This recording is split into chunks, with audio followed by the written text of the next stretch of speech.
Давай дальше, гусь. Здесь у нас ванная комната. Обратите внимание на дверь в пенале. Дверь движется внутри стены.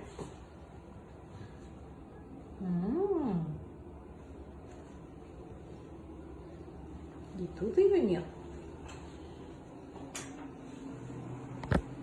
Задвигаем. Поворачиваем ключик. Все. Дверь у нас закрылась. Открываем.